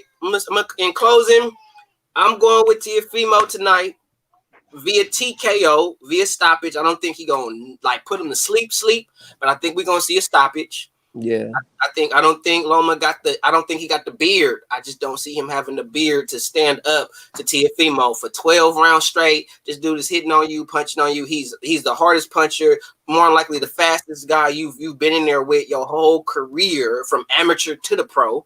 I honestly believe that skill-wise, Teofimo is the best that you've ever been up against, and you don't have nothing for him. Nothing.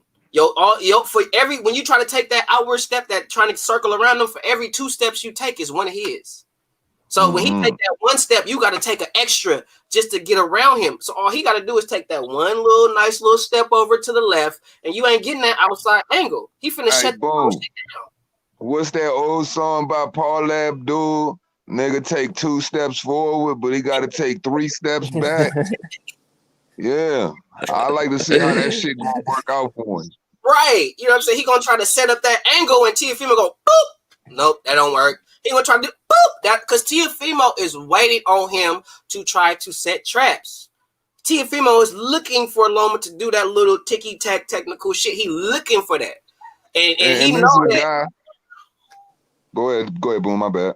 He knows that. Well, Teofimo knows that Loma is looking for him to be some big aggressive dude. He even said it in the well, it's not all access, but in the training what was the show he did for Top Rank, where they showed him training and all that shit. He said he's looking for this, and I'm not even finna do all that. I'm finna play with him. And I see Teofimo gonna play with Loma, and he's gonna fuck Loma up, because Loma gonna try to do that little technical shit, and all Teofimo gonna do is hit him. Boop. What? Boop. This ain't the amateurs, bro. This the pros. I promise you. All that technical amateur shit ain't gonna work on Teofimo, bro. You gonna see the difference between an amateur fighter and a professional fighter tonight. And a lot of what Lomachenko is he does, man, is based off of him pawing with that jab. A lot of his setups come from him pawing and measuring with that jab high and low.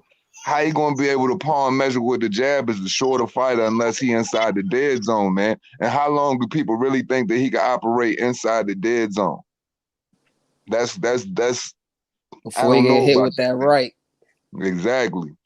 Because like I've been saying, Shorty gonna fill that basement up with water, son. And you gonna be dealing with a lot of body punishment. Like on the level of some Joel Diaz type teachings, bruh. And that's gonna be ugly, bro. Because what I compared Teofimo going in and doing tonight is to what MJ Akhmadaliev and Danny Roman was doing to each other. Straight, devastating body work.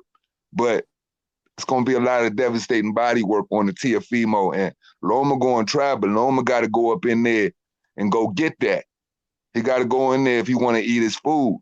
I just think that's going to be a hell of a problem, bro. I do too. I think it's just going to be cute baby. She came in here tripping, so. But got to. She heard daddy. You already know. Said facts. I'm looking for pops, but yeah, I mean, like I said, I don't think Loma got nothing for Tio. I just think like where's Loma gonna set up everything? Where is he gonna set up the jab? I think Teofimo's jab is gonna be much more effective in the fight. I think that in the equalizer, we all know the equalizer to southpaws, which is the right hand, and Teofimo has a hell of a right hand. Mm-hmm. So I just it's like for every positive attribute for Loma, I see a counter in Teofimo. So for everything you could say about Loma, that what Loma does, Teofimo got a counter for it. Yeah. He does. And segueing off of what you just said right there, because you just made a very good point that I think people tend to ignore, because you always hear people say they have a problem with Teofimo in the Philly shell. Yeah, Teofimo like operating out of the Philly shell as a pro, but what is one of the best things you have to know how to do being a Philly shell fighter? You operate off of the counter. So he's already going to be fully adapted to rolling and pulling and cracking your ass every time you fuck up. He's going to be waiting for it, bro. You can't be a Philly shell fighter without knowing how to time a motherfucker, bro, and not operating off of that counter, bro. So he can do both. He can be counterproductive and he can just be heavy on the front foot and just bully the shit out of him, what I think he's going to do. High guard bullying, eating up his fucking body, trapping him in the corners of the ropes and shit like that, shifting and pivoting on his angles when he's trying to get outside and just working. Whoa, Rick James with a bold statement. Teofimo can't box inside. Whoa, that's a bold statement, dog. That's a bold statement, bro. Most of his fights, he usually ends them on the inside, bro. When he tell him he should run for president, because if Biden got a chance, he got a chance too. I'm trying to tell you, because I don't know what you watching, bro. I don't know what you watching, bro. Red Glove said, all I want to say is tonight we win. Boxing is getting a fight that should happen. Peace and blessings to everyone. Enjoy the night. Hit the like. I got to go. Peace. For sure, Red Glove. Thank you for stopping through. Shout out to the whole UGC. Yeah, man. Like I said earlier in the stream, man, shout out to Top Rank. Shout out to Bob Arum. At the end of the day, we all win for this fight. Whether you're going for Teofimo or Lomachenko, as far as us all being boxing fans, we win. We win because we get a 50-50 fight of high caliber proportions for free. Can't ask for nothing better. You can't. Like I said, bro, this is the first time in a long time people have honestly got to say you getting to visualize the best fight, the fucking best, bro. I can't even say when there's the last time we really got to see some shit like that on this level, bro.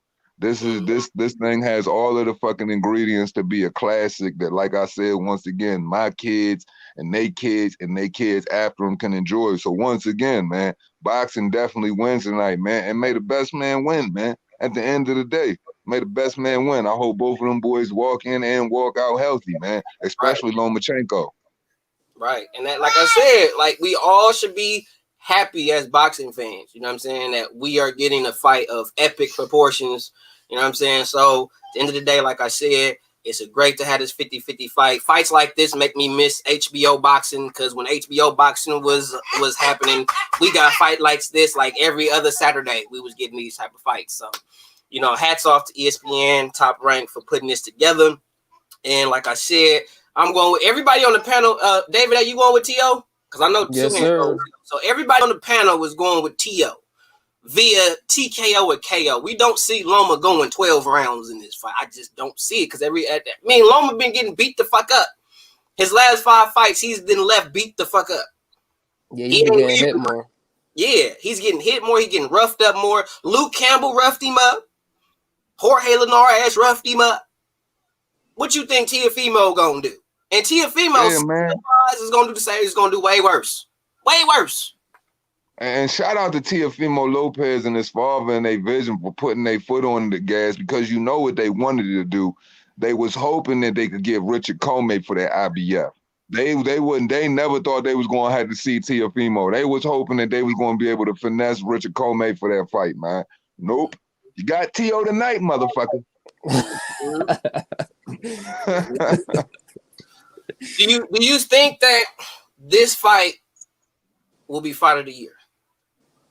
Like we said, Teofimo would knock it out, but what if this fight could be fight of the year? What if this is just the epic fight? Because remember, I forgot who it was that fought. What was it, 2 weeks ago, where he knocked like 8 knockdowns? I think that was. Yeah, I was gonna say that, bro. That's fight of the year to me. That's fight of the year for me, and it's gonna be hard to top that. And I understand in the casual realm of things, you know, people probably got more eyes on this situation, but Baranchyk versus Zepeda was fight of the year for me. And like I said, this fight has all the ingredients to be a classic, and it has to be one of them type of freaking fights if they want to beat out Zepeda and Baranchyk. The only thing that'll do Baranchyk and Zepeda in is the fact that nobody really knew that fucking fight was happening.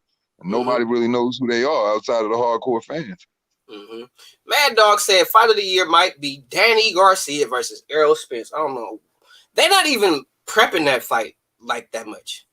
They're not even hyping that fight up. Like that fight ain't all over the internet, and they still talking about Wilder, Fury, and AJ and Fury more than they talking about Errol Spence and Danny Garcia. Yeah. That fight is actually officially going. You know what's crazy, yo? You know what's crazy?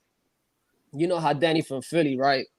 I'm right next to Philly. I'm in Camden, right? So you should be hearing about this shit all over, bro. And nobody talks about it around here. Like this, like the fight, not even, you know what I'm saying? Like they talk about other fights more than this one. So yeah, that's shit crazy. Serious about I'm right next to Philly. I'm like 5 minutes from Philly. Yeah, Philly don't play about their boxing. They don't play about their sports, period. When it comes to boxing, football, basketball, even Allen Iverson said Philly fans is the hardest fans to win over.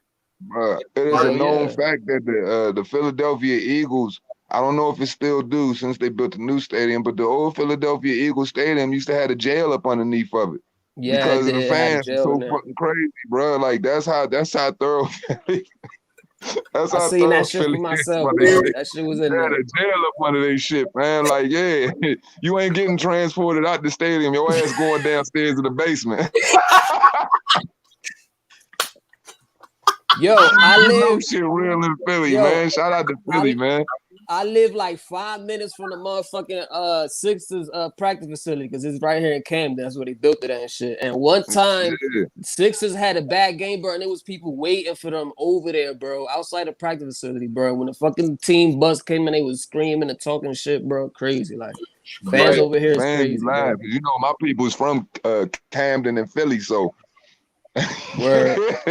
The fans, they don't play go down over there for sure, bro. They don't play, bro. You know what I'm saying? It's like my thing is like, why they call them the city of brotherly love? And it's like they don't never love no brothers. Nah, man. It's like it's crazy, but at the same time, though, they are the harshest, most critical fans. But if you look at the way they treat Allen Iverson, they love the fuck out of AI, bro. They love AI. Can't do no wrong. Brian Dawkins. He a legend around here, bro. Like, you know what I'm saying? Like they it's the heart in AI why people love him, man. Smallest dude, but most dominant dude on the card. All Philly fans, man, Jersey fans, all New York, really a lot of East Coast spots, man. All we want is you to go out there and just get that shit 1,000 for real. You leave that shit on the floor, motherfuckers is gonna love you. But you coming in there half-assing and capping, motherfuckers gonna be waiting on you outside. And you know what? I think that's why they liked Brian Dawkins the way they liked Brian Dawkins, because every time Brian Dawkins stepped on the field when he played for the Eagles, he gave it his all. He gave it his all. Favorite Eagle all time. Every time, every play. He's the reason why I wanted to play safety was Brian Dawkins. But every time, you never heard the Philadelphia fans shit on Brian Dawkins. Even to this day, you will still see number 20 jerseys with Dawkins on it because that's how much they support Brian Dawkins. You know what I'm saying? To the point where when the Philadelphia Eagles won their championship, they gave B. Dawkins a ring, bro. Like he got a ring from that. That's my guy. Brian Dawkins is my guy, bro. I love McNabb. I fucked with McNabb a little bit, but I was. And that's crazy. B-Dog got fans all the way up where DT from. I'm in Cali. I fuck with you, B-Dog. I fuck with you, but I only watched that team because of B. Dawkins and Brian Dawkins and who they had in the middle. I forgot who they had in the middle. You talking about the linebacker. Yeah, linebacker, number 50. Man, damn, just because I want to say his name right now. He was an all-pro for many years. Yeah, he was an all-pro for many years. Damn. McAllister. Yes. Them was my guys, bro. I love the Philly defense. When they went to the Super Bowl and T.O. played on that broken ankle and all that shit, I was rooting for them niggas the whole time. I was so mad. That's why I went on Philly, bro. I said, yo, McNabb, you a bitch. I said, T.O. out there with screws in the ankle, 180 yards, 2 TDs, and you throwing up in the huddle? In the huddle? You nervous? Nervous? Oh, man. Get off the field. Like I wasn't feeling that, man. I wasn't feeling that. I feel like Donovan McNabb cost them that game because it wasn't like they got blew out. That game was hella close. You know what I'm saying? He threw a pick on the 5-yard line. He threw a pick on the 5-yard line when they was on the first drive to score the touchdown. He threw the pick on the left side of the field. If they wouldn't have threw that interception, they would have won the game.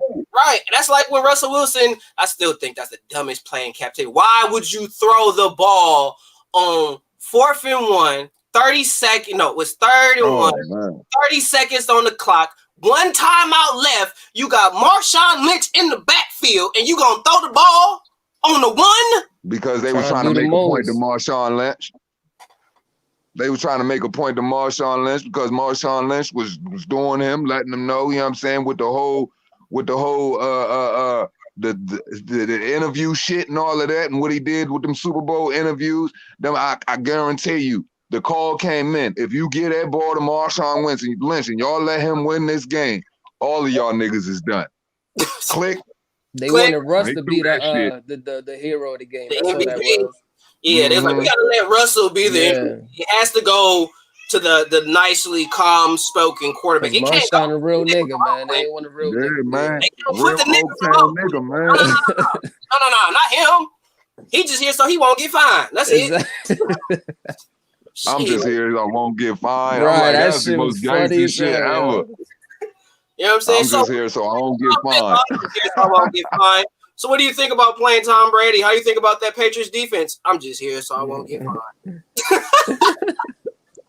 But yo, that's a strong statement though, because realistically, this is the shit that people don't know that they go through. For them not showing up for something like this, you get fined a whole 50 racks, 100 racks for shit like that. Like Marshawn was too real for the sport, man. And they hated him for that shit. Yep, they sure did. And there's nothing we can do about it now. I still feel like they robbed my boy of 2 rings, but he got 1. And when he won that 1 ring, you know, my city went crazy, even though Seattle won that shit, but my city went crazy because it was for Marshawn. And he won that shit, you know what I'm saying? So it was a good feeling to know, like, even though the Seahawks, city of Seattle won, we still won because, you know, Oakland native was bringing the ring back to the town. And when he won, he came back to the city, went back to Tech. And straight back to the hood. Yeah, he came right back to the hood, ring on everything, you feel me? So at the end of the day, you know, people might say, you know, he mean or he this or he don't sign autograph. Marshawn, to be real with y'all, Marshawn a nigga, bro. He's a nigga from North. Marshawn is a good dude, man. He just for his people, man. Like, yo, Marshawn was the first one to be real with all of these young cats and let them know, yo, stack your chicken, bro. Don't be spending your bread on all these cars and shit. Stack your chicken. Marshawn was the one dude who was really frugal about his finances. That's why when he left the game, he Gucci. You know, because a lot of people don't know. They did a joint, a 30 for 30, joint called Broke. 40%, over 40% of all professional athletes within the first 2 years of being retired, they go bankrupt. So this man, he used to always sprinkle gems on people, bro. Like, so, you know what I mean? Of course the league hated him for that because he was giving league awareness, giving niggas game for free. Free, though. Could have charged niggas for that shit. Yeah, giving them raw game for low, you know what I'm saying? For a little bit of nothing, you know what I'm saying? So I'm grateful for it. You know what I mean? My city go crazy. I'm just kind of mad that my Warriors is leaving. I've been a Warrior fan since I was 6. My mom used to be a season ticket holder. You know what I mean? I go back to the Run TMC days. For those who don't know what that is, we talking about Tim Hardaway, Mitch Richmond, Chris Muller. You know what I'm saying? Back when Gary Payton was playing, you know what I'm saying? You know, when it was the win with the 3 though. Yeah. See, I go back that far. I'm a real Warriors fan, y'all. Some not y'all, but a lot of y'all new Warrior fans, y'all some new niggas. Y'all new niggas. I've been a Warriors fan. Yeah, I ain't never see a Warriors fan around here until they got Curry in them. Right. Where was y'all at when we had out of here, bro? Where was y'all at when we had Spree Wills? Like, where was y'all at? They got that light skinned nigga, man. Yeah, like what? Y'all light skinned niggas, man. My dad was y'all make a fan out of everybody. Out of here, bro. I'm a Warrior fan now. Fuck out of here. Like, I'm a Warrior fan. Like, watch how many Laker fans finna come out now. Spurs fan like 3 years ago, Pop. Shut the fuck up. Yeah, it's finna that would be like me turning my back on the Bulls, dog. I was like, nigga, I could never turn my back on the Bulls. Nigga, I was born in 85. Nigga, the first pair of shoes my mother ever bought me was a Jordan, nigga. Like, I only remember, nigga, like tuning in to watch the Bulls and the Cowboys on TV, like back to back, though. Like, nigga. If I turn my back on the Bulls right now, I slice my wrist before I did some shit like that. That's what I'm saying. You already know what it is, Los. You got to remember, I used to sit and watch those games. I used to hate going to watch the Warriors lose in the first round of the playoffs to the fucking Seattle Supersonics. I used to hate that shit. And that was before I knew Gary Payton was from Oakland. I used to hate that, bro. I remember watching those games, bro. I used to hate that, bro, watching Sean Kemp dunk on niggas and shit. You know what oh my God, I used to love them games, nigga. Watching Sean Kemp, Detlef Shrimp, goddamn Gary Payton and them boys. And then they got Sam Perkins, the set shooter out there, joint. Nigga never left his feet from behind the 3-point line, nigga. That shit was always good money. Buckets. Like, real mean with the high arc. I used to hate them games, man. I used to hate them, bro. So when we finally started winning, I was like, yeah.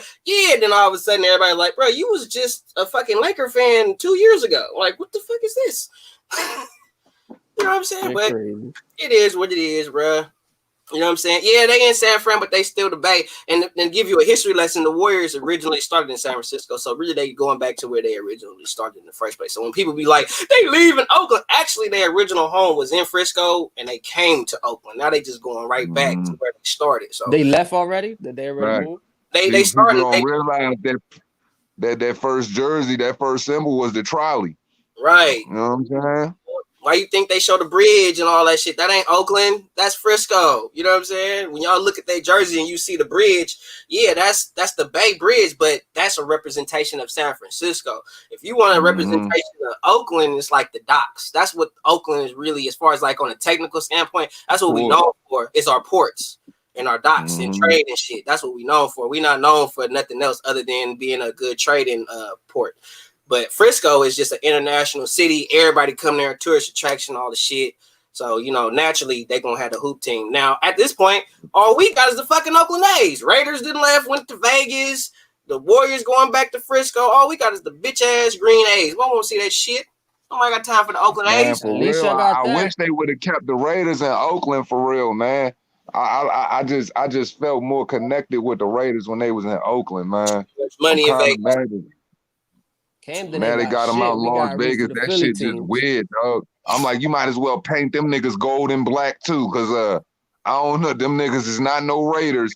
You can't put no silver and black on them niggas down in Las Vegas. I'm sorry, bro. I'm sorry. Ain't no black hole in Vegas. I'm sorry. It's not. And the black hole, man, look, the black hole is more than a state of mind, man. The black hole is synonymous with California, bro. You can't run the black hole all over the fucking country and think niggas gonna be feeling that shit.